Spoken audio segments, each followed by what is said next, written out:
મિત્રો સ્વાગત છે તમારું અમારી ચેનલમાં। આજે તારીખ 28 જુલાઈ અને સાંજના 5 વાગ્યાના તાજા હવામાન સમાચાર જોઈએ તો બંગાળની ખાડીની સિસ્ટમમાં સૌરાષ્ટ્ર ગુજરાતમાં વરસાદનો માહોલ જોવા મળ્યો। જો કે ગુજરાતમાં વધારે પડતો વરસાદ પડ્યો, પરંતુ સૌરાષ્ટ્રના વિસ્તારોમાં અને કચ્છના વિસ્તારોમાં ફક્ત છૂટા છવાયા ઝાપટા પડ્યા। ત્યારે આગામી 48 કલાક હજુ પણ વરસાદ પડશે, કયા વિસ્તારમાં તેને લગતી સંપૂર્ણ વાત કરીશું। તારીખ 28 અને રાતના તાજા હવામાન સમાચાર જોઈએ 10 વાગ્યાના તો ઉત્તર ગુજરાતમાં હજુ પણ વરસાદનું જોર હળવાશ પડતું જોવા મળશે, જેમાં હળવો મધ્યમ વરસાદ પાલનપુર, મહેસાણા, આ ઉપરાંત ખેડબ્રહ્મા, ગાંધીનગર, કડી, કલોલ વિસ્તારમાં જોવા મળશે। ત્યારબાદ આપણે 29 જુલાઈની વાત કરીશું। 29 જુલાઈના રોજ છે એ સૌરાષ્ટ્રના મોટા પ્રમાણમાં ઝાપટા જોવા મળશે, જેમાં જામનગર, આ ઉપરાંત રાજકોટ, જૂનાગઢ તેમજ ભાવનગર, દ્વારકા વિસ્તાર, અમરેલી વિસ્તારોમાં, દરિયાકાંઠાના વિસ્તારોમાં, સાથે મધ્ય ગુજરાત અને દક્ષિણ ગુજરાતના વિસ્તારોમાં, સુરત, વલસાડ, નવસારી, વાપીમાં છે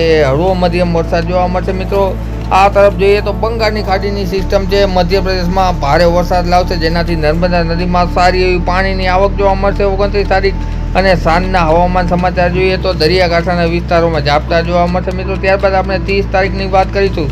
30 તારીખના રોજ ભાવનગર તેમજ બોટાદ, આ ઉપરાંત પાલીતાણા, સિહોર વિસ્તારમાં, મહુવામાં, સાથે આ તરફ નજર કરીએ તો વેરાવળ, જૂનાગઢ તેમજ પોરબંદર વિસ્તારમાં, માંગરોળમાં, ગળુ વિસ્તારમાં, આ ઉપરાંત પોરબંદર, દ્વારકા તેમજ સાથે ભાણવર, ભાટિયા, કલ્યાણપુર, લાંબા પંથકમાં ઝાપટા જોવા મળશે। મિત્રો એ સિવાય કચ્છની વાત કરીએ તો કચ્છના પણ ખાસ કરીને દરિયાકાંઠાના વિસ્તારો, નલિયા, મહુવા, મુન્દ્રા વિસ્તારોમાં, લખપતમાં છે એ હળવો વરસાદ અને ઝાપટા જોવા મળશે। ત્યારબાદ વાત કરીએ ગુજરાતની તો ગુજરાતમાં ખાસ કરીને દાહોદ તેમજ ગોધરા, વડોદરાની આસપાસ છે સારો એવો વરસાદ જોવા મળશે મિત્રો। અને ત્યારબાદ 31 જુલાઈ અને જુલાઈ મહિનાનો આખરી દિવસની વાત કરીએ તો ફરીથી ઝાપટા છે જોવા મળશે સૌરાષ્ટ્રમાં અલગ વિસ્તારોમાં।